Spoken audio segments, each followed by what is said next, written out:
Muito bem, vamos lá. A gente vai dar continuidade então no nosso estudo do Livro dos Médiuns. Nós estamos na parte segunda, Manifestações Espíritas, no capítulo 17, Formação dos Médiuns, e agora a gente vai entrar no item número 207.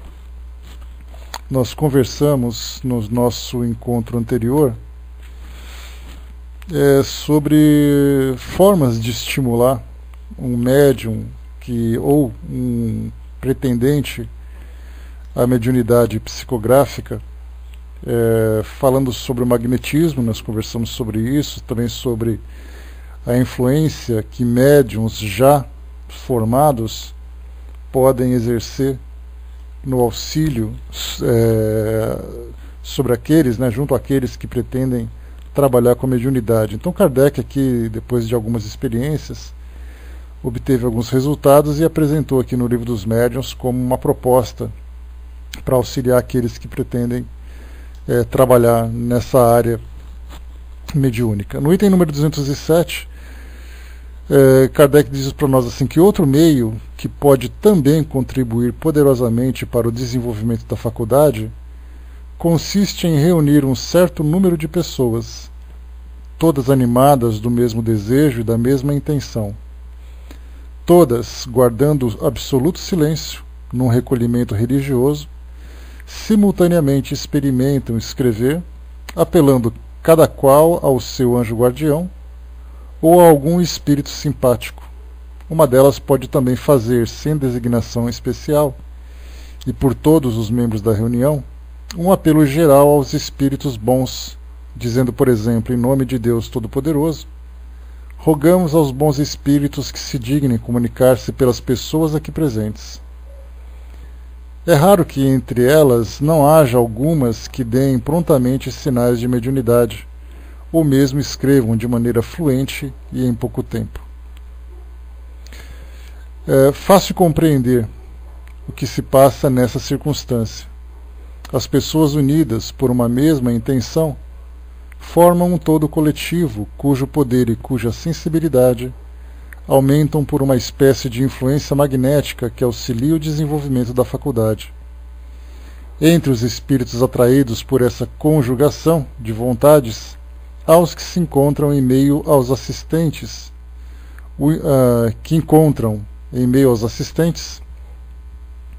o instrumento que lhe convém.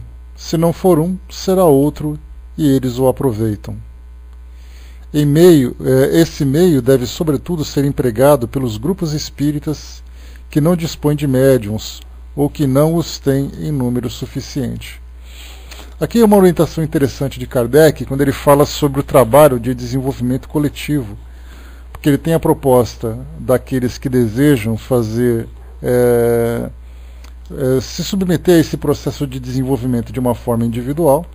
Então a gente lembra mais uma vez que a proposta de Kardec, com o lançamento do Livro dos Médiuns e até mesmo do Livro dos Espíritos, como todas as obras da codificação, mas em especial esse que nós estamos estudando hoje, a proposta não era lançar um livro que fosse direcionado somente às casas espíritas, porque ele vendia isso numa loja, numa livraria, e uma pessoa interessada comprava esse livro, estudava, e ali então ele procuraria compreender um pouco mais o mecanismo de comunicação com o mundo espiritual, e até mesmo, como Kardec traz para nós aqui nesse capítulo, estimular as pessoas a se aproximarem do mundo espiritual, se desenvolvendo dentro do campo mediúnico.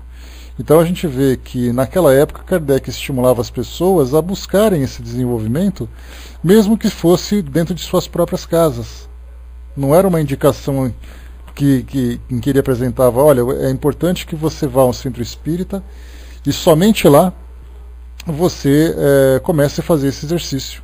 Então era um livro que as pessoas compravam, as pessoas buscavam o seu próprio desenvolvimento, porque a gente lembra sempre de uma forma fundamental que a doutrina espírita ela é uma filosofia individual.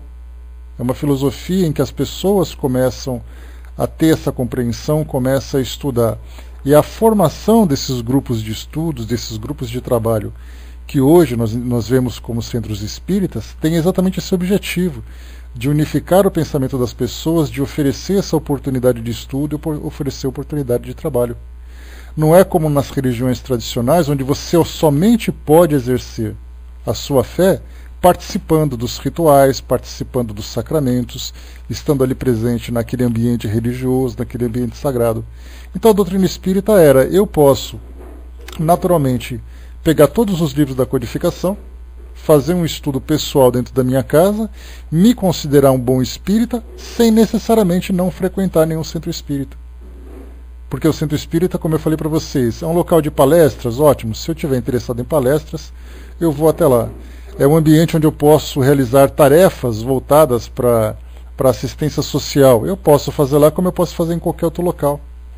Eu vou numa organização não governamental, eu tomo a iniciativa de frequentar um orfanato, um hospital, um asilo, um local de assistência às pessoas carentes e tudo mais, e eu me considero tão espírita quanto aquele que frequenta o centro espírita.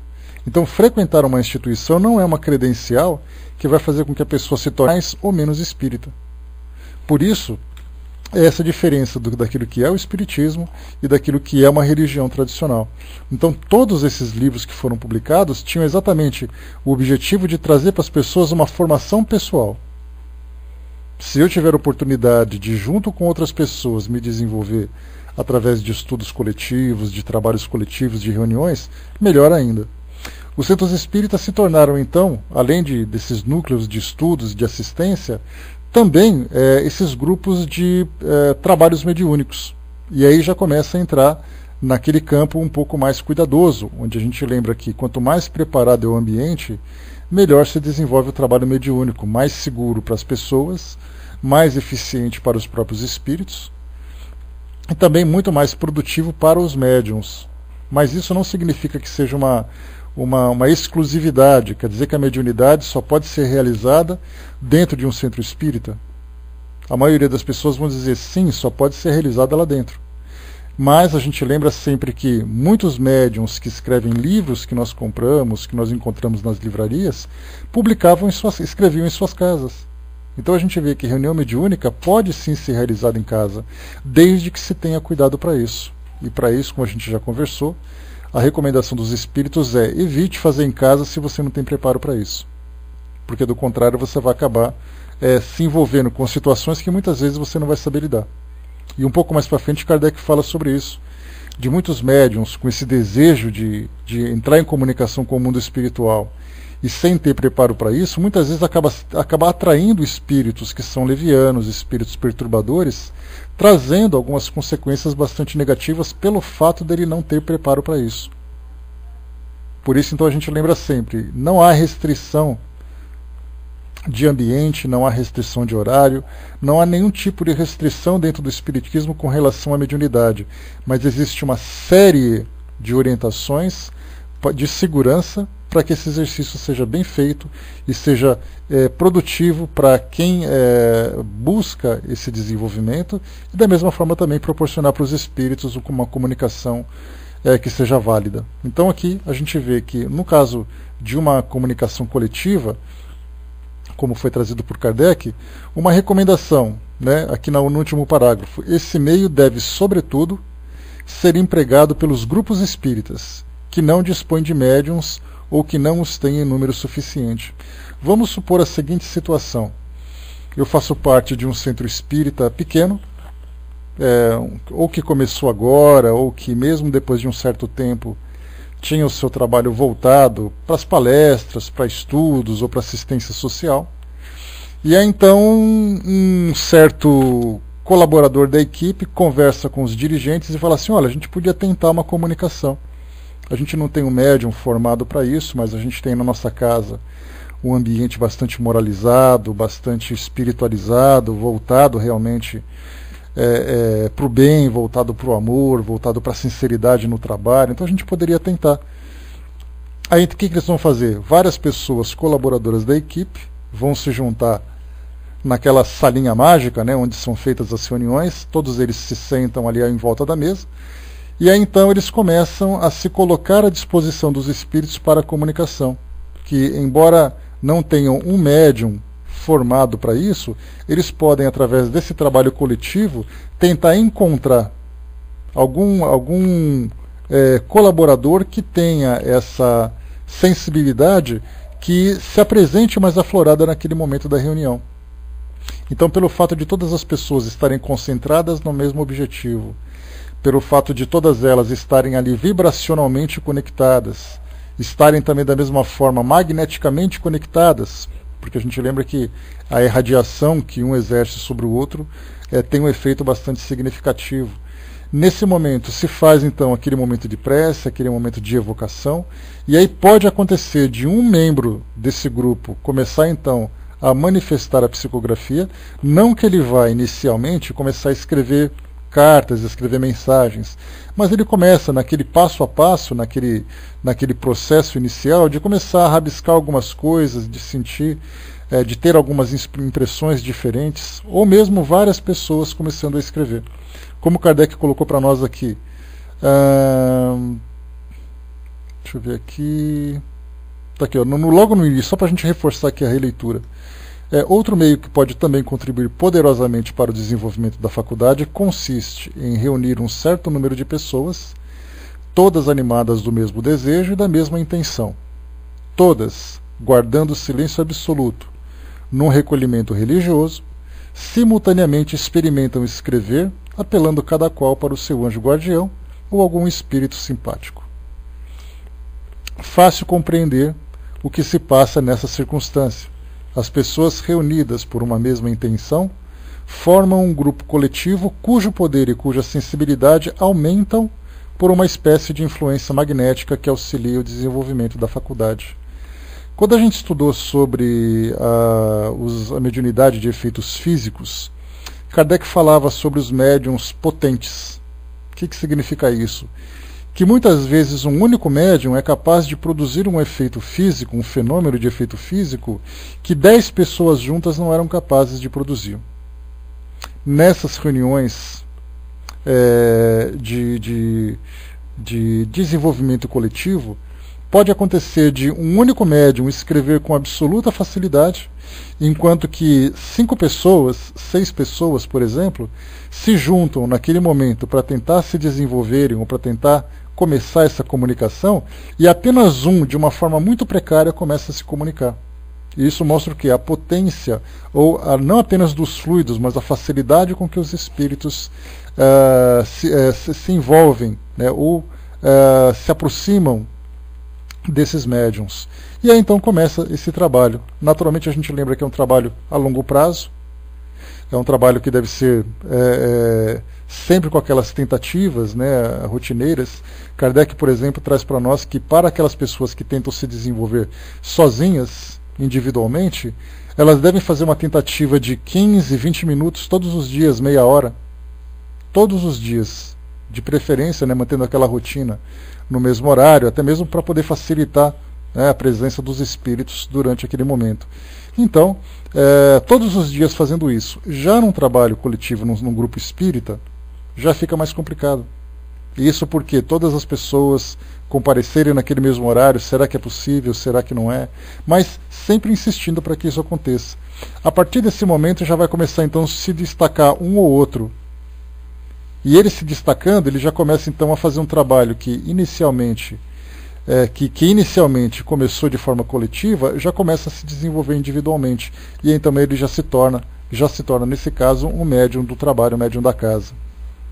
Então esse é um método, uma sugestão que Kardec trouxe.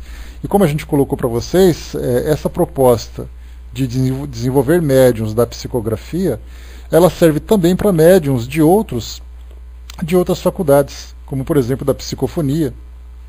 Pode se juntar vários médiums numa mesma reunião, eles então fazem uma concentração e esperam a manifestação.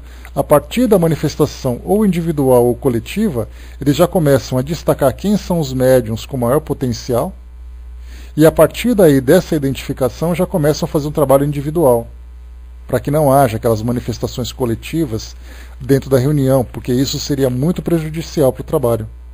Seria prejudicial para os espíritos, aquele falatório, aquela desorganização, seria perturbador para a reunião, por isso então as manifestações individuais. Então isso pode acontecer também dentro desses grupos. Porque é muito interessante, a gente sempre tem conhecimento dos centros espíritas que tem grupos mediúnicos. Então a gente sabe quem é o médium A, quem é o médium B, o médium C e assim vai. Mas a gente não se pergunta como isso começou. Normalmente muito pouco se sabe sobre a história daquele centro espírita quando começou a se iniciar nesse trabalho mediúnico. Alguns vieram assim pronto, dizendo assim, olha, eu sinto alguma coisa, eu vejo alguma coisa, eu ouço alguma coisa, eu quero trabalhar. Então ele já começa a trabalhar porque ele já tem esse potencial desenvolvido. E aquelas casas espíritas que não têm médiums para trabalhar? Como elas começam essa formação? E aí já vem a grande dúvida, não tem trabalho mediúnico porque não tem médium, mas ao mesmo tempo não tem médium porque não faz os exercícios de desenvolvimento dentro da própria instituição. Um outro detalhe, bom dia pessoal que chegou, um outro detalhe importante nesse trabalho coletivo é aquela questão da indução. Algumas vezes eu acabo induzindo uma pessoa a fazer aquilo que eu estou fazendo. Então vamos supor que eu estou psicografando, e aí então alguém do meu lado, envolvido por esse ambiente, envolvido por esse clima, começa também a psicografar. Na época de Kardec, ou mesmo depois disso tudo, começaram a surgir alguns comentários, algumas críticas, falando, por exemplo, sobre que na verdade não eram vários médiuns que psicografavam, mas eram as pessoas que estavam envolvidas por aquele ambiente e começaram a criar em suas próprias mentes essa ideia da psicografia. Então começaram a sugerir que era um fenômeno anímico coletivo e não um trabalho mediúnico. E aí então Herculano Pires, que foi o tradutor dessa obra, traz para nós essa ressalva. Ele diz assim, e isso foi sugerido naquela época, mas o resultado do trabalho que foi produzido, ou seja, as comunicações que chegaram, mostravam que aquela reunião era de fato uma reunião legítima de psicografia, e não simplesmente uma reunião anímica onde começaram aquelas produções individuais. Então foi analisando o resultado das comunicações, as mensagens, o teor das mensagens, o conhecimento que os médiuns tinham a respeito do assunto que estava sendo tratado, e aí então foi feito o estudo e identificou-se que realmente aconteceu. Então pode ser que isso aconteça, como a gente vê, por exemplo, há um tempo atrás nós tivemos uma reportagem que foi publicada, e foi até mesmo transmitida pelos telejornais, no Nordeste, no caso de uma escola, em que um aluno havia desencarnado na escola, e aí então outros alunos diziam ver o espírito desse garoto na escola, nos corredores, no pátio, aquela coisa toda, e de repente começou a ter aquela convulsão coletiva. Um aluno entrou num transe e começou depois no gênero de convulsionários, de repente outra criança, de repente vários jovens começaram a entrar ao mesmo tempo naquele estado de transe.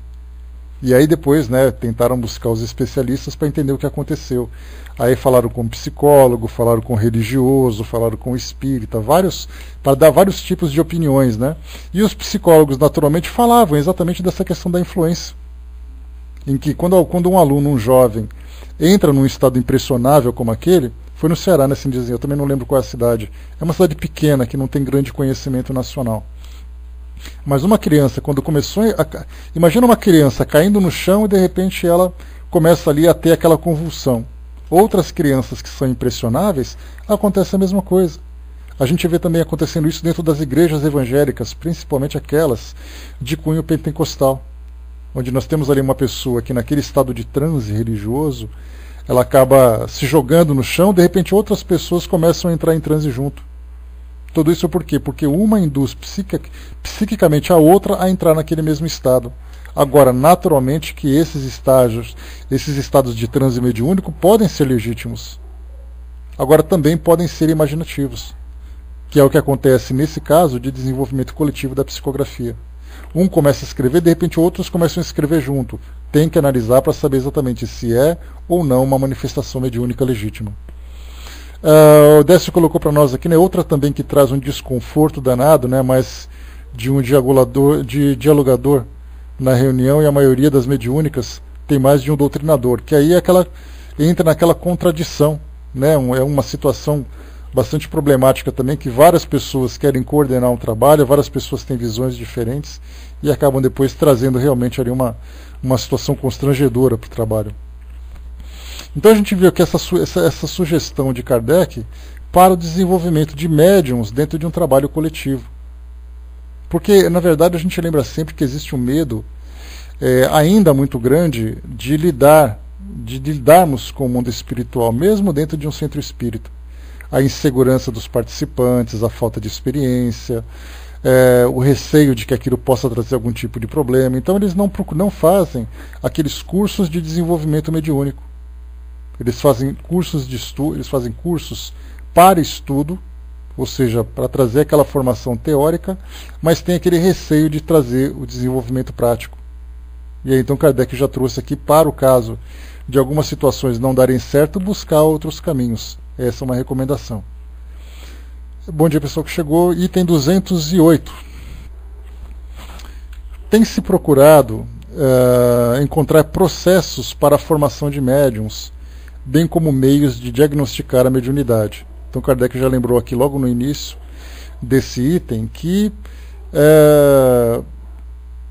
o que rege, na verdade, o estudo, o que rege, na verdade, o desenvolvimento dos trabalhos mediúnicos num grupo espírita, ou mesmo individualmente, não é seguir regras que foram fixadas, dizendo que eu não posso fazer aquilo, porque no livro que eu comprei esse certo dia estava escrito que não pode. Tudo na doutrina espírita era movida pelo bom senso. E esses livros de segurança foram trazidos para nós como experiências, como orientações que não são necessariamente restritivas, mas elas trazem para nós uma linha de raciocínio, uma linha de trabalho que vai trazer para nós um objetivo, um efeito, um resultado positivo. Então tudo para nós é assim, eu devo fazer, mas o que eu posso fazer? Kardec lembrou aqui então nesse início que as pessoas procuram um método não só para desenvolver, como para identificar. Para identificar seria assim, né? Será que tem algum aparelho? Será que tem algum remédio? Será que tem algum sintoma que é geral para todos os médiums que possam ser isso? Que possam ser identificados, né? Dessa forma começaram a perceber que tem médium que apresenta um tipo de sintoma, outro que apresenta outro, um começa de uma forma, outro começa de outra. Então, cada um começa a trazer ali um detalhe diferente. Então não existe um método fixo, um método rígido que possa fazer isso. Da mesma forma, para poder identificar, né? E da mesma forma também não existe um método também que seja geral e que seja absolutamente eficaz, que possa ser utilizado em todos os grupos. Pelo contrário, nós temos aqui, como Kardec colocou, né, que procuram criar esses novos métodos. A Savana colocou, bom dia, né? Não tenho, né, embora não seja espírita, mas já tive muito medo. Faço hipnose e regressões, né? São experiências psíquicas, não deixam de ser interessantes também, né? Mas trabalhar com o mundo espiritual é sempre aquela ideia, né? Será que eu vou encontrar algum espírito? Será que vai ser um fantasma? Será que não vai? Então já começam a surgir aquela expectativa em torno desse tema, até porque nós somos constantemente bombardeados pela mídia, falando do mundo espiritual sempre de uma forma problemática, de uma forma dramática. Então você vê um espírito aqui, uma assombração ali, alguém que morreu desse jeito ou do outro jeito. De repente você está na sua casa sozinho e faz uma evocação. E a coragem para você chegar e encarar aquele momento? Muita gente prefere nem começar. E quando começa com uma brincadeira, como é o caso daquelas farras, né, que os jovens fazem na brincadeira do copo, da tábuas ouija e tudo mais. E tem pessoas que gostam realmente de desafiar o mundo espiritual, mas tem outras que buscam sinceramente compreender de que forma que nós podemos nos relacionar com o mundo espiritual.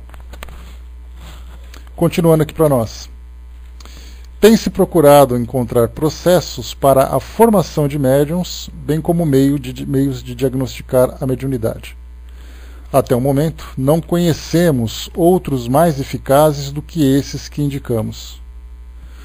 Supondo que o obstáculo ao desenvolvimento da faculdade é de ordem inteiramente material, algumas pessoas pretendem vencê-lo por uma espécie de ginástica quase capaz de deslocar o braço e a cabeça. Não descrevemos esse processo, que nos chega através do Atlântico, não só por termos nenhuma prova de sua eficácia, mas por estarmos convencidos de que pode ser perigoso para as compleições delicadas pelo abalo do sistema nervoso.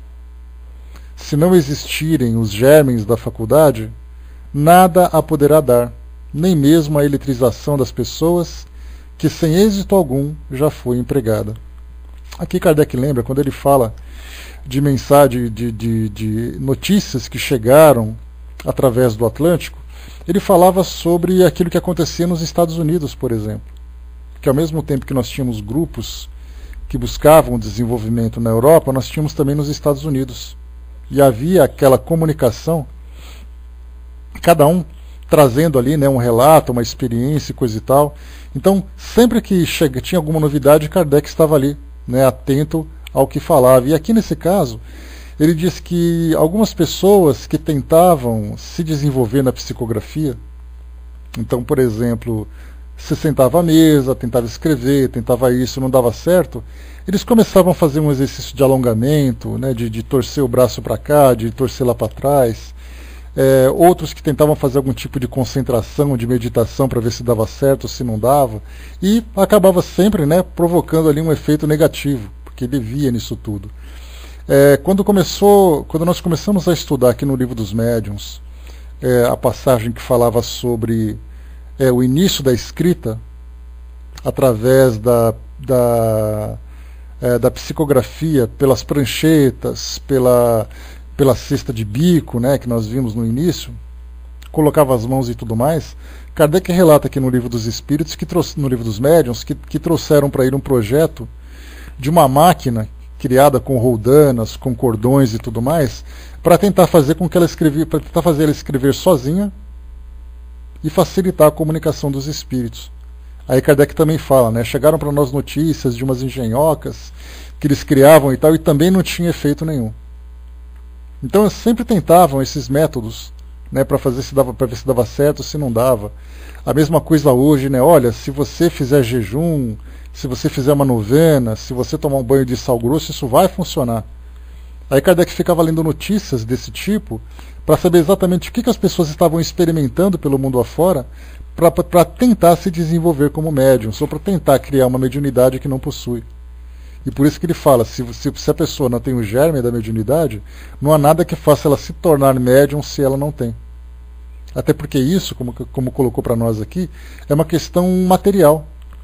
Ele diz assim: supondo que o obstáculo ao desenvolvimento da faculdade é de ordem inteiramente material, algumas pessoas pretendem vencê-lo por uma espécie de ginástica. O que significa isso? Significa que a mediunidade ela é o resultado de uma composição física. Eu, fisicamente, eu, organicamente, ofereço condições para que algum tipo de faculdade mediúnica se manifeste. Então, no meu organismo, eu posso ter a mediunidade da evidência, da audiência, da psicografia, da cura e tudo mais, né? E isso, inclusive, vem sendo estudado hoje pela Associação Médico Espírita Brasileira, trazendo, né, alguns médicos que fazem essas experiências, como, por exemplo, o Dr. Sérgio Felipe, daqui de São Paulo, em que ele procura estudar. Aliás, foi o tema, né, da sua dissertação de mestrado pela Universidade Federal de São Paulo, falando sobre a nossa famosa glândula pineal. Então ele estudava, né, eu cheguei a participar de uma palestra que ele proferiu aqui na Fundação Espírita Nosso Lar Casas André Luiz, e ele apresentava nessa palestra alguns resultados de pesquisas que ele fez durante, né, o processo, né, do seu mestrado, com equipamentos de última geração. Ele foi... vai com Deus, Cristiano, bom dia. Ele foi a um Instituto Médico Legal, por exemplo, para poder extrair a glândula pineal dos cadáveres, para que pudesse ser estudada individualmente. Ele fez estudos com médiums, naturalmente encarnados ainda, né? Com instrumentos de ressonância magnética, tomografia computadorizada, outros exames que eu nem conhecia o nome, que eu nem sabia que existia esse tipo de aparelho. Então os médiums, durante o estado de transe mediúnico, se submetiam a essas experiências. E ele então detectou que existe uma região do cérebro que fica muito mais ativa no momento em que há o transe mediúnico, e ele percebeu que era a glândula pineal. E fazendo as investigações mais profundas, ele percebeu que também, né, os famosos cristais de apatita, que é um tipo de mineral, ele percebeu que os médiums ostensivos, por exemplo, possuem mais minerais nessa glândula, que são como se fossem grãos de areia, né, para ter uma ideia mais ou menos do que significa isso. Então imagina assim, está numa praia, pega assim um pouquinho de areia e vê aqueles grãozinhos. Então numa glândula, na glândula pineal de médiums de psicofonia, ou médiums de incorporação, né, se preferirmos, existem muito mais cristais do que no médium de psicografia. Então quanto mais o espírito se envolve fluidicamente com o médium, significa que ele precisa ter mais pontos de conexão. E aí então ele percebeu por esses estudos que era essa glândula pineal. Se esse é um resultado definitivo ou não, eu não vou afirmar para vocês isso, né? Mas o importante é a gente lembrar que o próprio Kardec dizia que era necessária uma composição orgânica para que houvesse a mediunidade, e na atualidade perceberam que esse ponto de contato está exatamente no cérebro. Então a gente vê que tem ali, né, muita coisa ainda para poder aprender, para investigar, e principalmente, né, a partir do momento em que a ciência se interessar em estudar o mundo espiritual, certamente nós teremos resultados mais interessantes. Né? Então aqui o que Kardec coloca é exatamente o cuidado para essas invenções que se tem por aí para tentar fazer alguém que não é médium se transformar em médium.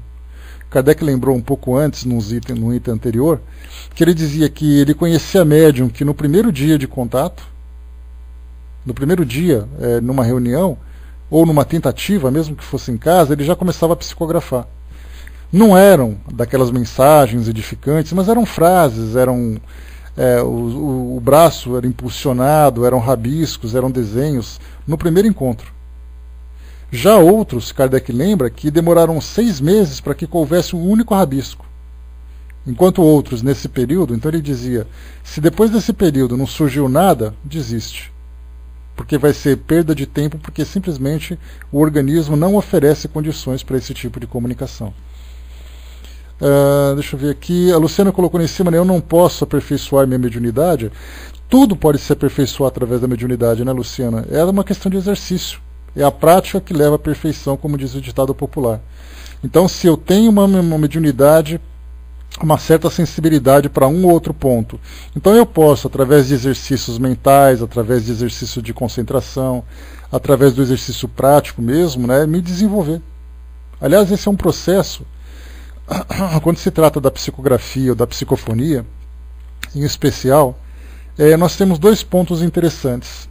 Nós estamos acostumados a ter o domínio do nosso próprio corpo. Então vamos falar sobre a psicografia, depois a gente fala um pouquinho da psicofonia. Então eu estou acostumado a escrever.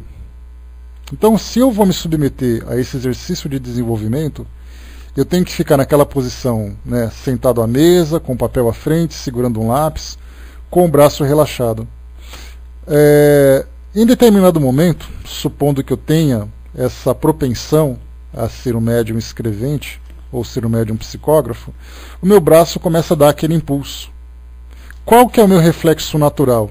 Eu segurar o braço e começar a escrever por mim mesmo. Eu não relaxo o braço para permitir que o espírito escreva. Então é uma tendência natural. Quando ele vai fazer alguma coisa, eu, sem perceber, de uma forma quase reflexa, eu dou aquela contraída no braço. E isso impede que o espírito faça fluir a mensagem que ele deseja. Então eu vou fazendo isso na primeira vez, na segunda vez, na terceira vez. Aí eu vou começando a me acostumar com esse impulso, com aquele choque que dá no braço, com aquela dormência, com aquele formigamento, com aquela dor. Então eu faço uma vez, outras vezes, até que chega uma hora que eu começo a me acostumar e já começo a deixar o braço mais relaxado. Então aquela minha freada inicial, reflexa, que eu tinha no início, começou a não mais acontecer porque eu comecei a deixar fluir. Eu fui me acostumando com aquilo que foi acontecendo. Então a gente vê como é importante o exercício da psicografia, e é por isso que no início, para quem começa a psicografar, vem aqueles rabiscos, a pessoa começa a rabiscar, começa a desenhar, faz alguns traços, escreve algumas frases. Na verdade, esse treinamento é um treinamento de soltura, vamos dizer assim. É para que o espírito comece a fazer com que o médium perceba qual é o momento em que ele tem que deixar a coisa acontecer. Então não adianta eu, pela primeira vez, me submeter a um tipo de treinamento e um espírito vem querer trazer para mim, por exemplo, um texto de 2 páginas. Eu, sem querer, eu não vou conseguir permitir que ele faça isso. Porque é um reflexo natural eu contrair meu braço quando alguma coisa mexe com ele. Não é assim que a gente faz? Se, por exemplo, você está relaxado, distraído, alguém vem segurando o seu braço, qual é o primeiro reflexo? É você tirar o braço dele. Então a mesma coisa acontece também na psicografia. Então eu começo a rabiscar, fazer acontecer aquelas frases e tal. Depois de um certo tempo, que varia de médium para médium, alguns médiums de imediato, logo assim nas primeiras semanas de treinamento, ele já está oferecendo condições para que os espíritos possam se comunicar de uma forma mais complexa, de uma forma mais profunda, enquanto outros demoram mais, demoram meses para que isso possa acontecer. Mas depois de certo tempo, quando eu já escrevi o suficiente para isso, aí então eu já estou satisfeito. Já contei para vocês 2 vezes essa história, conto de novo. O Raul Teixeira conta na sua biografia que antes de começar a psicografar os livros, ele ficou durante um bom tempo escrevendo mensagens. Rabiscando, rabiscando, rabiscando, rabiscando, até que chegou uma hora em que ele estava pronto, o espírito que o ajudava nesse desenvolvimento, nesse treinamento, se despediu e disse que chegaria então um outro espírito para trabalhar com ele. Esse outro espírito, que é o espírito Camilo, trabalha com ele até hoje, né, embora hoje ele não esteja mais ativo na psicografia, mas é ali o seu companheiro espiritual que o ajudou depois na publicação dos livros. E aí então foi aquela recomendação que eu falei para vocês, né? O Camilo falou para ele assim, olha, tudo aquilo que você escreveu até agora, que eram ali gavetas e mais gavetas de sulfite, joga tudo fora. E ele falava, mas por que jogar fora? Porque tudo que você escreveu até agora foi treinamento. Ah, mas são mensagens tão bonitas, joga fora que você vai escrever outras. Deixa as bonitas para outras pessoas fazerem, o seu trabalho é outro. Então até mesmo ele se submeteu a isso. E o médium experiente e tudo mais. Divaldo Franco não deve ter sido diferente.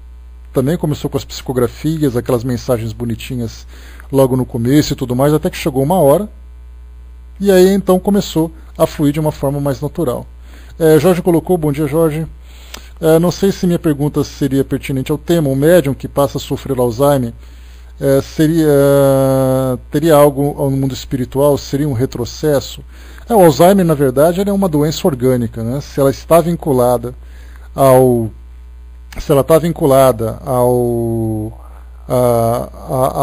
uma prova, uma expiação do médium, isso já é algo que diz respeito a ele. Mas o Alzheimer é um tipo de doença degenerativa que acaba impedindo o médium não apenas de trabalhar na mediunidade, mas até mesmo afeta a sua vida pessoal. E dependendo do grau do Alzheimer, ele pode até se tornar incapaz. Né? Então, na verdade, assim, a mediunidade não tem relação com a doença. A doença é do próprio médium. Inclusive, o próprio Raul Teixeira, ele tem numa entrevista, numa palestra que ele deu, na verdade foi um programa de televisão que ele participou, que certa vez eu assisti, ele falava sobre as perturbações que a mediunidade pode provocar. Porque muita gente diz assim, né, que você pode ser levado à loucura, que você pode ficar doente, que você pode passar por transtornos na sua vida por começar a trabalhar com a mediunidade. E a resposta dele falou assim, quer dizer que se você fosse médium, você não ia ficar doente, você não ia ter problema na sua casa, nem nada? Então, dependendo da forma como você lida com a mediunidade, ela pode ser para você, na verdade, um grande alívio. E não simplesmente a causa de uma patologia. Né? Então, não sei se eu respondi, Jorge. Então, a gente vê assim que, né, o Alzheimer, por ser orgânico, ele não é uma doença psíquica. De imaginar, por exemplo, que eu estou tendo alucinações e tal. É uma questão de degeneração do cérebro mesmo, né, das células nervosas do cérebro. E isso poderia acontecer se ele fosse médium ou não. A Cindizinha lembrou, né, Joana também fez a mesma recomendação para Divaldo, né, conforme ele falou, né, no Conhece. Né? Então a mesma coisa, né, aquela coisa, vai treinando porque a gente tem muita coisa para escrever. Então por que é a necessidade do treinamento? Para que o médium possa ficar bem solto. A mesma coisa acontece, por exemplo, para quem começa a fazer um trabalho de um atleta, que começa a nadar, que começa a correr. Primeiro vem aquele trabalho de alongamento e de soltura. Depois vem um trabalho específico, né, para poder aprimorar a sua técnica. Mas inicialmente não adianta você oferecer uma técnica profunda para um atleta se ele não tem ainda a flexibilidade do corpo, se o corpo dele não está em condições ainda de fazer aquilo tudo. É uma perda de tempo. Com a psicografia, então, não é diferente. Né? Vamos lá, continuando aqui para nós. A gente vai tocando nesses assuntos, né? Fernanda colocou: Alzheimer então seria uma aprovação da pessoa e ela mesma pode ser médium? Assim como não só o Alzheimer, o Fernando, mas qualquer tipo de doença. Eu posso ter um câncer, eu posso ter qualquer tipo de doença que surja.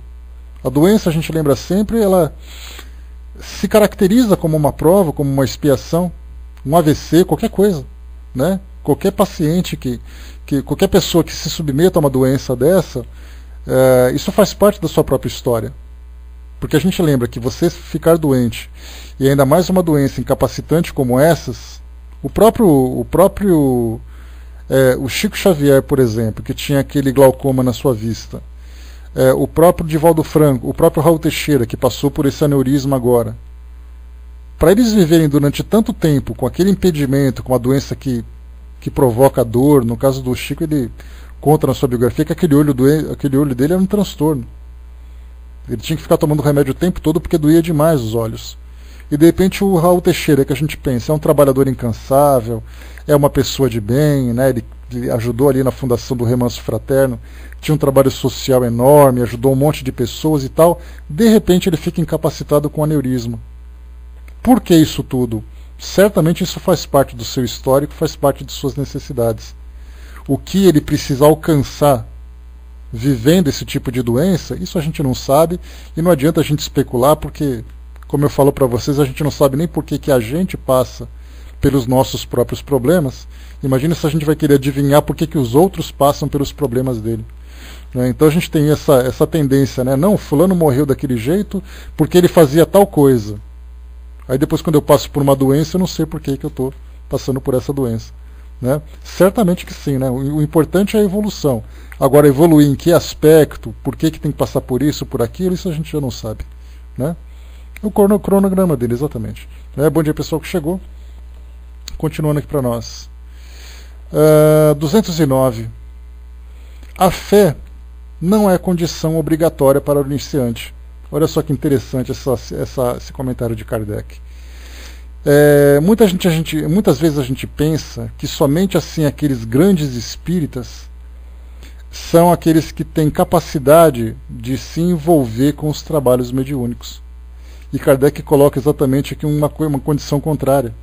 A fé não é condição obrigatória para o iniciante. Eu não preciso ser espírita, eu não preciso nem acreditar que existem espíritos. Basta que eu tenha a condição orgânica de receber essa influência, de sofrer essa influência do mundo espiritual, que a coisa acontece. Eu vou convidar alguém e falar assim: olha, você não quer tentar escrever? Olha, desculpa, mas eu não acredito nessas coisas, ou a minha religião é tal, ou eu não tenho religião nenhuma. Vamos tentar, não custa nada, se concentra aí e tal. Aí ele se concentra, fecha os olhos, coloca a mão ali segurando o papel, de repente o braço dele começa a escrever. Não é uma questão de crença, é uma questão de o meu corpo permite ou o meu corpo não permite. Fazendo uma comparação mais uma vez com o esporte, eu posso não gostar daquele esporte, mas de repente eu tenho altura, eu tenho força, eu tenho habilidade. Quer dizer, não é uma questão de gostar ou não gostar, de acreditar ou não acreditar. Simplesmente existe ou não existe. Continua.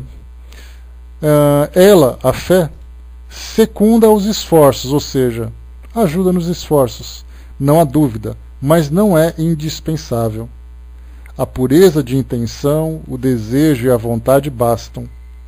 Vimos pessoas completamente incrédulas ficarem espantadas de escreverem sem querer, enquanto crentes sinceros não o conseguiam, o que prova que esta faculdade se relaciona com predisposições orgânicas. Kardec mais uma vez fala sobre isso.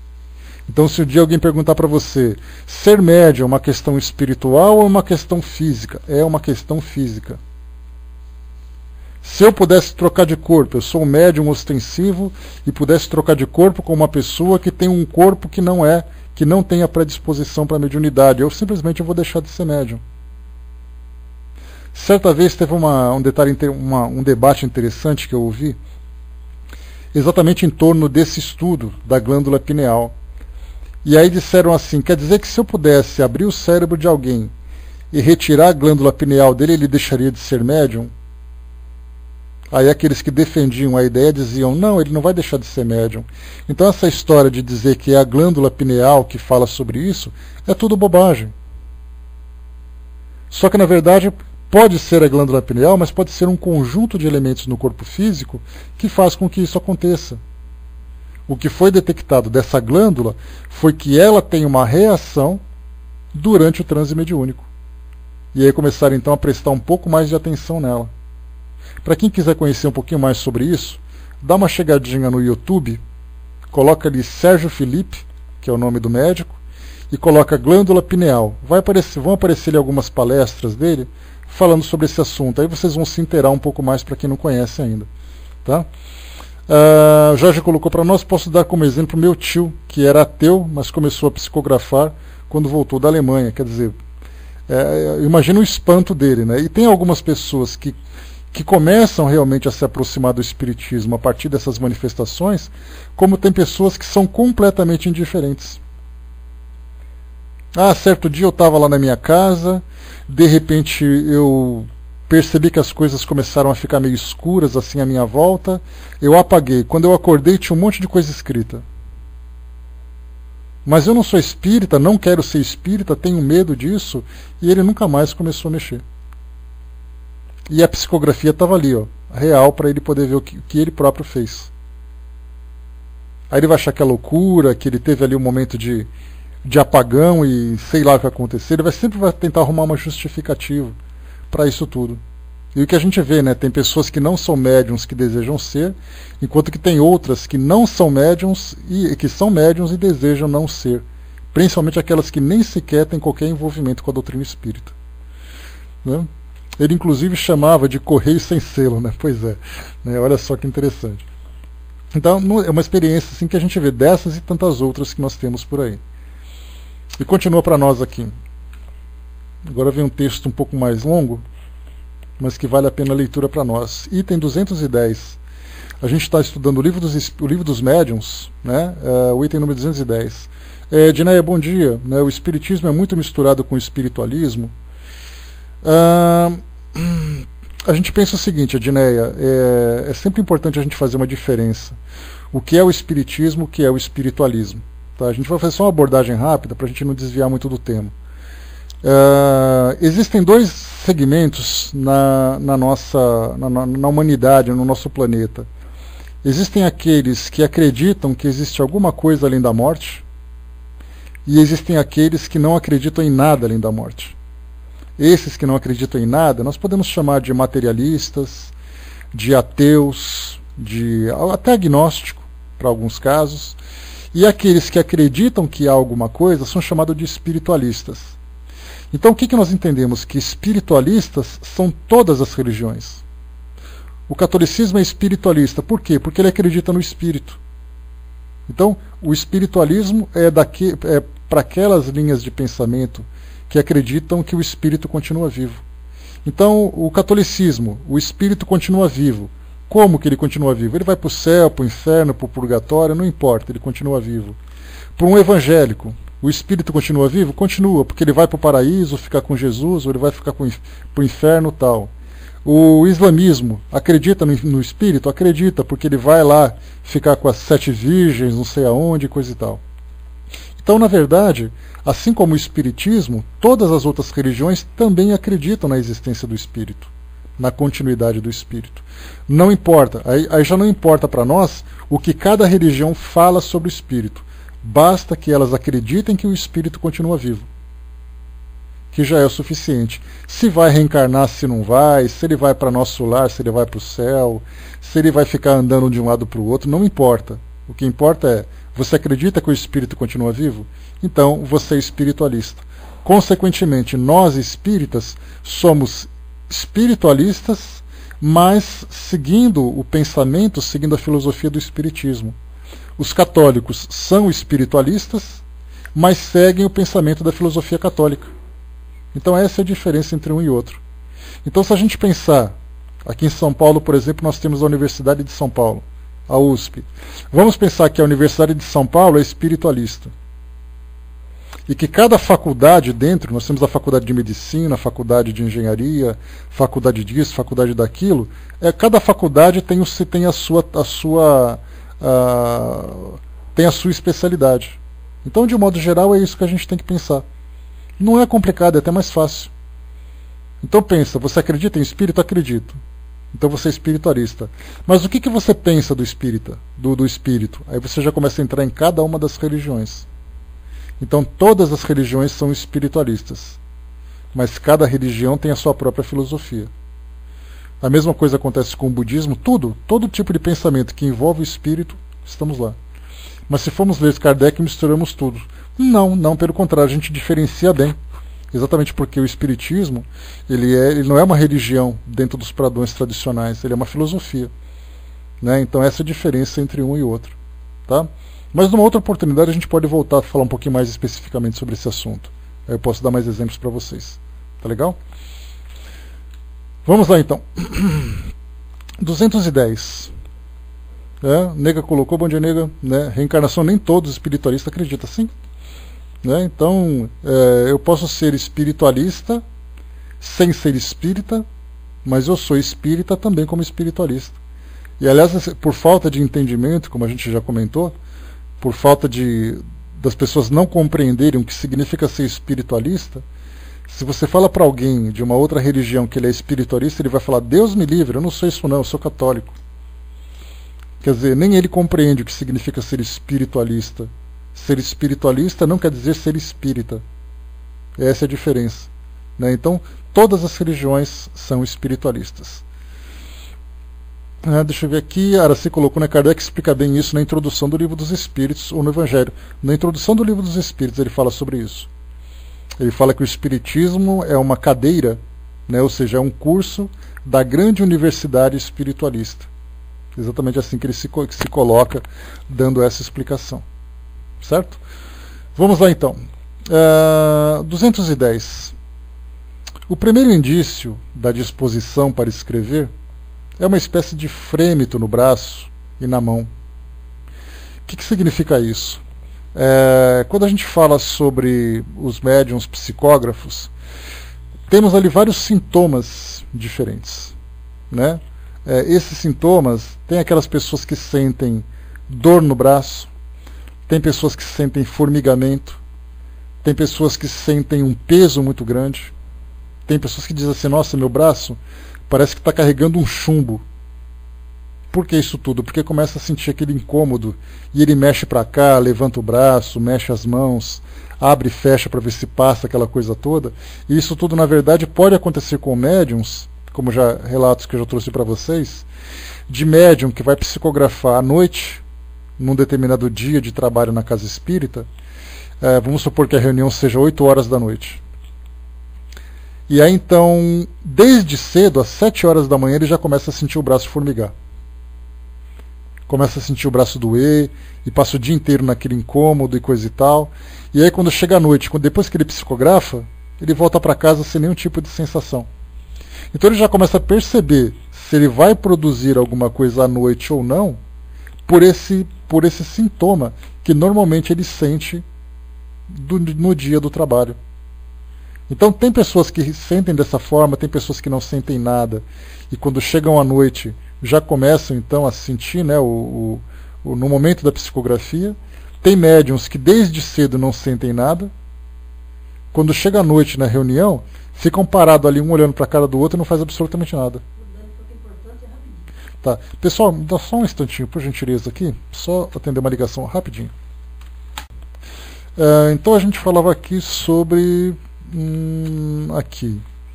Tá, então falar sobre os médiums, né? Então, assim, cada médium apresenta um tipo de sintoma muito, muito específico, muito particular. Aquilo que eu sinto, o outro não sente. A intensidade com que eu sinto é diferente da intensidade com que o outro sente. E assim, cada médium vai se conhecendo conforme ele vai exercitando a sua mediunidade. Eu estou no item número 210, no primeiro parágrafo aqui do Livro dos Médiuns, tá? A nega colocou na passagem de Nicodemos, que fala sobre a reencarnação, e João, na ilha de Patmos, quando José vê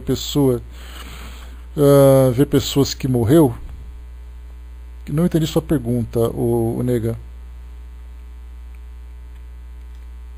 Tá, se você perguntou se esses são passagens da Bíblia, do Novo Testamento, que justificam a reencarnação?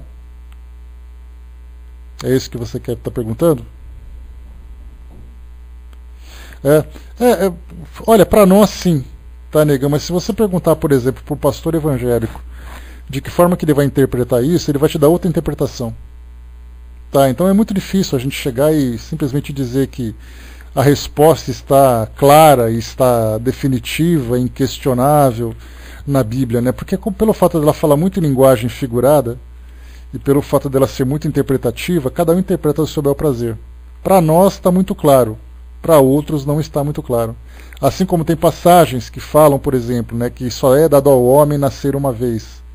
Para os evangélicos aquilo está claro que não tem reencarnação. Para nós falamos, não é bem assim, é que quando se fala nascer uma vez, ele fala do espírito. Então cada um vai dando ali o seu parecer. O que importa para a gente é viver a realidade. Qual é a realidade? Nós temos hoje indícios que mostram a reencarnação. Tá? Então, sem ficar preso em passagens bíblicas, dependendo de interpretações, de se são verdadeiras, se não são, a gente vai dar um nó no nosso cérebro aqui que não vai produzir absolutamente nada. Né? Vamos lá então. Vamos lá, pessoal, fechando nosso texto. Isso. Então, são vários tipos de mediunidades que nós temos, né? Registradas na Bíblia, né? Valendo apenas a gente fazer uma pesquisa para poder entender que tipo de mediunidade que ela é apresentada lá. Tá? Vamos lá, pessoal. 210. O primeiro indício da disposição para escrever é uma espécie de frêmito no braço e na mão. Pouco a pouco, a mão é arrastada por um impulso que não pode dominar. Quase sempre, de início, traça apenas sinais sem significação.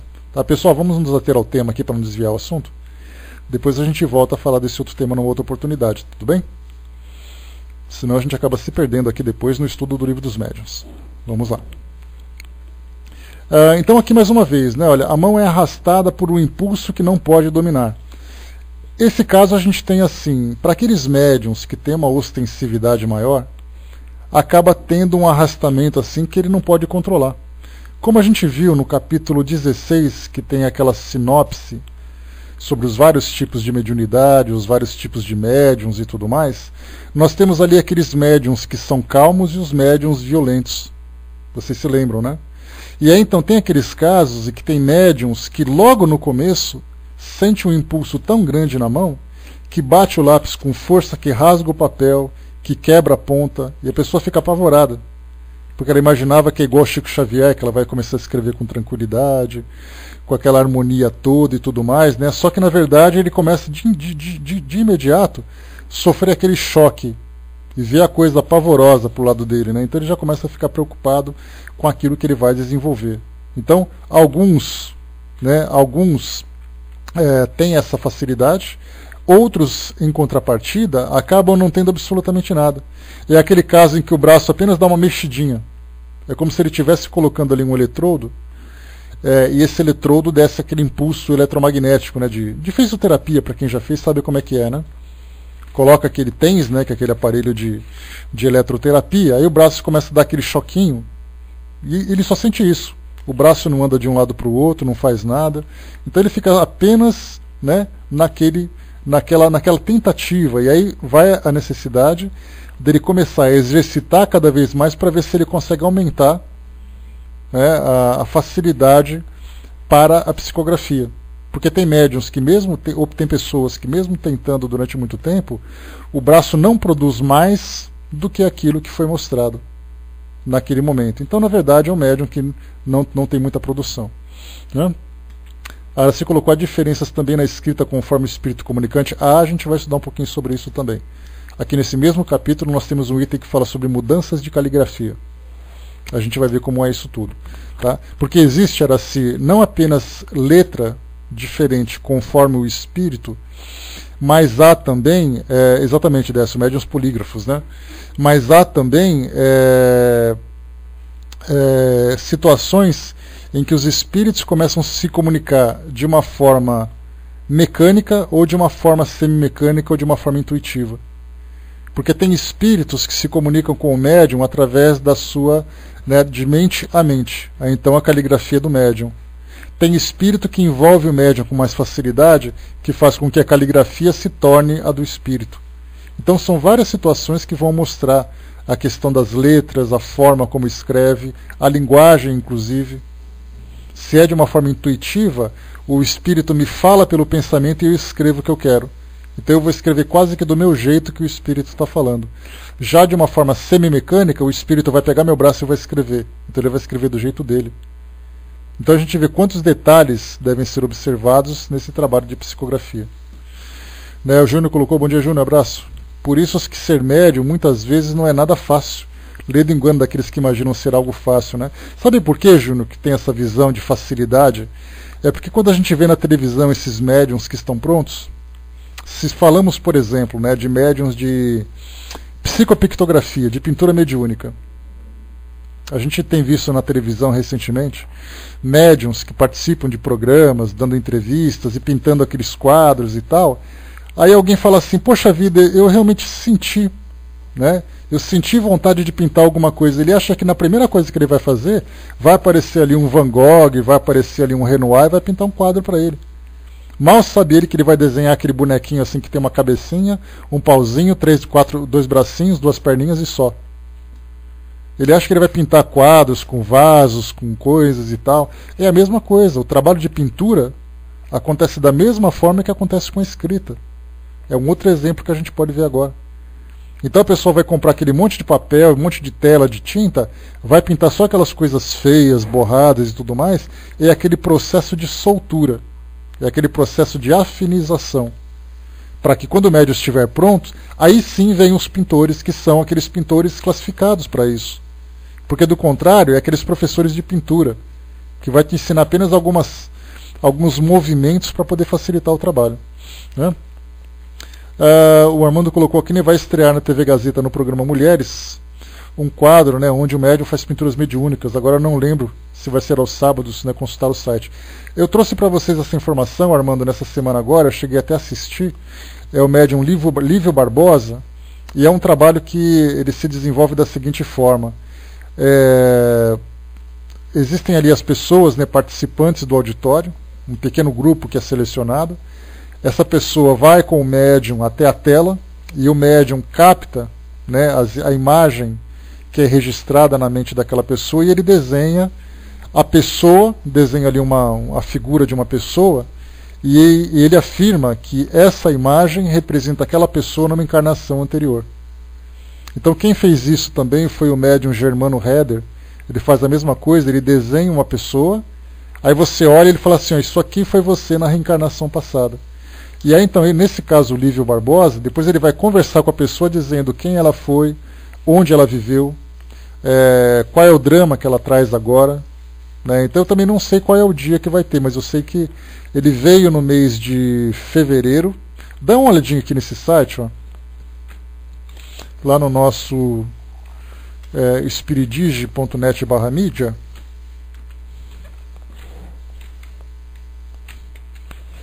Aqui e aqui.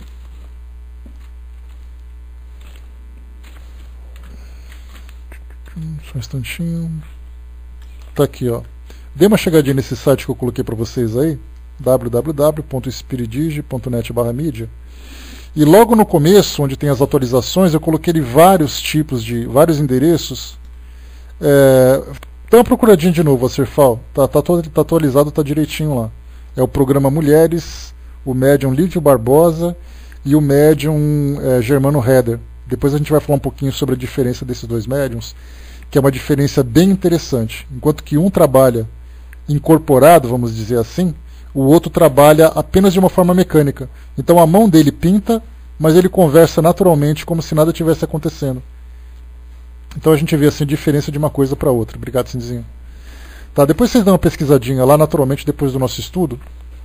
Senão, vocês não vão conseguir acompanhar aqui o raciocínio. Bom, vamos em frente.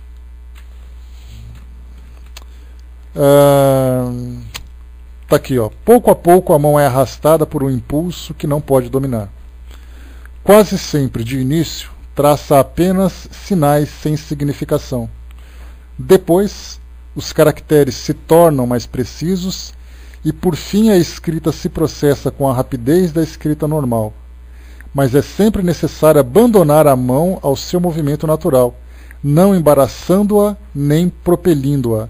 E é o que a gente falou agora, né? Esse exercício de treino da psicografia serve exatamente para que a gente saiba ficar com o braço relaxado, sem aquelas contrações reflexas involuntárias, impedindo o espírito de escrever. Ele quer escrever alguma coisa, eu dou aquela segurada no braço, eu não consigo fazer isso. Então acontece, mais uma vez, a mesma coisa na psicografia, a mesma coisa na pintura mediúnica, e acontece a mesma coisa também no caso, né, do pensamento, do corpo, no caso dos trabalhos de incorporação que a gente vai falar futuramente. Continuando. Certos médiuns escrevem corretamente e com facilidade desde o início, às vezes mesmo desde a primeira sessão, o que é bastante raro. Outros fazem por muito tempo apenas traços e verdadeiros exercícios caligráficos. Dizem os espíritos que é para destravar-lhes a mão. Se esses exercícios se prolongarem demais, ou degenerarem em sinais ridículos, não há dúvida de que um espírito se diverte, porque os bons espíritos nada fazem de inútil. Um detalhe, né, um cuidado que é exigido para quem deseja se desenvolver no trabalho mediúnico, é exatamente o cuidado com o padrão moral com que ele dirige a sua vida. Porque muitas vezes eu desejo apenas a psicografia, mas eu tenho uma vida que não é desregrada, eu não sou uma pessoa perturbada, eu não sou uma pessoa de mau caráter, mas eu sou alguém que não acredita em nada, eu sou alguém que gosta de viver uma vida tranquila e tudo mais. Nesse caso, por eu não ter a vigilância, a gente lembra da passagem do Evangelho, quando Jesus diz vigiai e orai, né? Exatamente porque se a gente não tem esse padrão de valores estabelecidos e sólidos no nosso dia a dia, nós estamos expostos a qualquer tipo de influência. Qualquer pessoa, hoje você tem alguém pegando uma condução para ir para o trabalho, alguém que estuda com você, alguém até que frequenta o centro espírita, mas ele não tem aquela vida regrada, aquela vida bem cuidada, né? Não tem cuidados morais para poder conduzir ali a sua vida, e aí então ele começa a fazer um trabalho de evocações, e ele tem essa predisposição mediúnica. E aí então os espíritos que vão se aproximar dele são aqueles que a princípio têm afinidade. E esse é o problema da afinidade, porque esses espíritos se aproximam, esses espíritos muitas vezes desejam ficar próximos ao médium, e muitas vezes até chegando num caso de um processo obsessivo. É exatamente essa observação que é feita pelos espíritos quando dizem assim que não é recomendável fazer esse trabalho de desenvolvimento mediúnico em casa. Porque se você não tiver o cuidado necessário para se precaver dessas influências negativas, você corre o risco de sofrer as consequências dessa influência. Então a recomendação é vá a um centro espírita e lá você vai cuidar. Mas não é uma proibição, como eu falei para vocês. Se eu tiver condições de manter tudo em equilíbrio, certamente o trabalho vai se desenvolver com naturalidade. E eu vou ser muito bem sucedido também nesse trabalho, né? Deixa eu ver aqui, a Edneia colocou, mas existem muitos que nas casas espíritas é um fora, qualquer lugar, né? Igreja, centro espírita. Né? Muitas vezes a gente vai até um local religioso muito mais para você buscar ajuda, mas não necessariamente você tem força moral para se transformar. Todos nós somos assim, infelizmente, né? A Lívia colocou, beijo Lívia, é comum se num dia ruim daqueles que estamos irritados ou coisa do tipo, espíritos inferiores se aproveitarem, e não só se aproveitam como fazem a festa, né?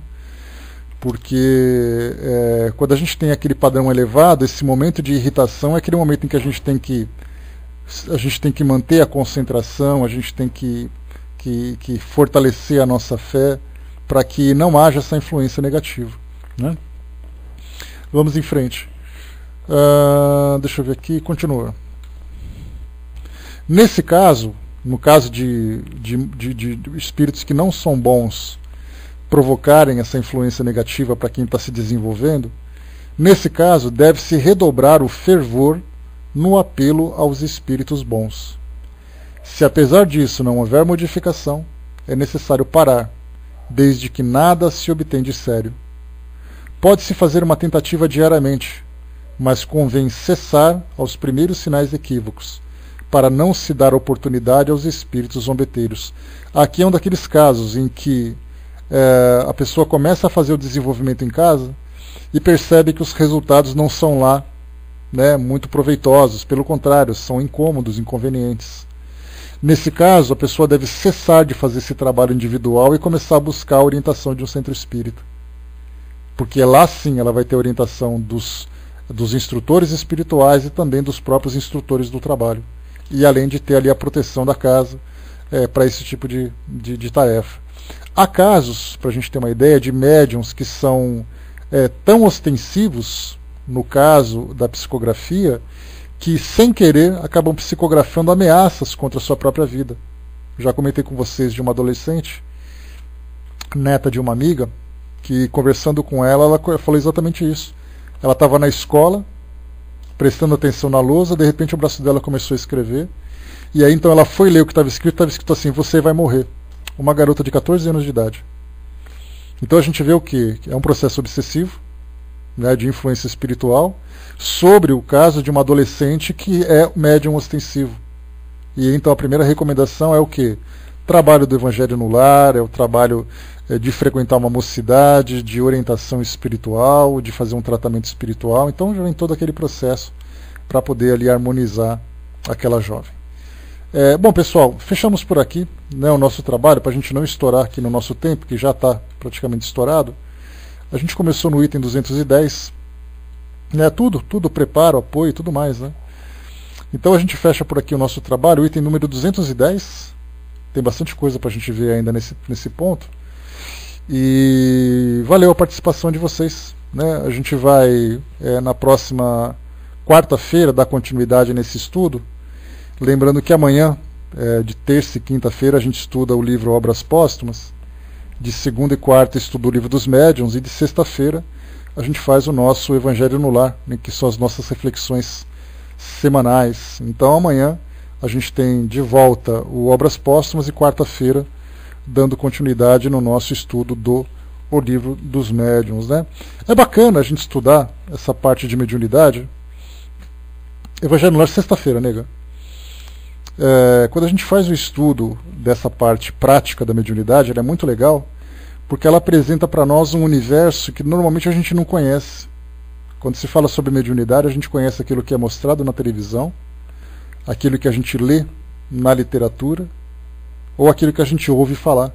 E quando a gente faz um estudo como esse, da formação dos médiuns, por exemplo, no capítulo 17, é como se a gente estivesse participando desse processo. E aí então a gente tem assim uma visão diferente daquela que normalmente é apresentada. Então a gente está se vendo praticamente no passo a passo, né? O que a gente precisa ter agora é coragem para poder fazer o trabalho mediúnico.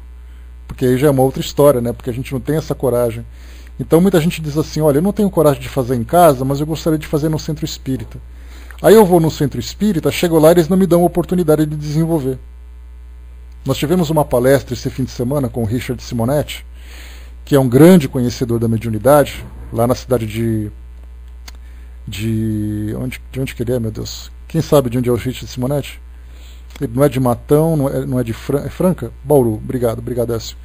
Lá na cidade de Bauru tem um centro espírita onde ele trabalha, que ele diz o seguinte, que durante 2 anos é o tempo que eles estabelecem para formar um médium. É o centro espírita do Richard Simonetti, Pitbull. E aí então ele fala assim que 2 anos é o tempo que o médium acaba de estudar, e a partir do momento em que acaba de estudar ele já começa a trabalhar. E aí o Décio lembrou, né, que mais de 87 grupos mediúnicos só num centro espírita. Que naquele centro espírita tem mais de 900 colaboradores. Então a gente vê assim que a oportunidade, né, é isso aí mesmo, né, a oportunidade de trabalhar, né, é assim vasta, só que nós nem sempre temos centros espíritas preparados para formar esses grupos mediúnicos e muitas vezes nem tem paciência para isso. Ele já perguntou assim, você sente alguma coisa? Você já viu alguma coisa? Então você não é médium, você não adianta fazer. Só que Kardec lembra que mesmo que eu não tenha sensações, não tenha impressões, eu posso, através do exercício, me reconhecer como médium de determinada área. Então, assim, hoje nós temos uma metodologia diferente nos centros espíritas que acabaram se fechando para esse trabalho de desenvolvimento. O que Kardec recomendava, inclusive, que fosse feito de uma forma individual. Mas muito bem, meus amigos, fechando por aqui, né? Sandro, você chegou no final, você fica para a faxina, tá, minha querida? Então, vou passar para o nosso amigo Décio, que vai fazer o encerramento para nós, e a gente volta em seguida para dar os recadinhos para vocês, né? Pois é, infelizmente, né? Só que o Jorge colocou, vou pedir um favor a quem conheça. Minha mãe foi diagnosticada com Alzheimer, né? Eu sou filho único e cuidador da minha mãe, né? Não sei se tem algum centro no Rio que possa ajudar espiritualmente o cuidador, né? Desculpa, tal. Que região que você mora, Jorge? Tem várias casas espíritas lá no... O Tupiara, por exemplo, ele é espiritualista, né? O Tupiara ele não é espírita, mas ele tem um bom trabalho, um excelente trabalho. Então, Laranjeiras, né? Quem conheceu um centro espírita bom aí em Laranjeiras, né? É só fazer indicação para o nosso amigo. Né? Tem Jacarepaguá, nós temos ali o Frei Luiz, tem o Tupiara, tem o Leão Denis lá em Bento Ribeiro, tem um Maria Angélica lá na Barra da Tijuca, enfim, tem vários, né? Então, para quem conhecer algum centro espírita próximo, dá uma chegadinha depois, tá? Ou então, Jorge, escreve para nós lá no espiritismo.net, www.espiritismo.net,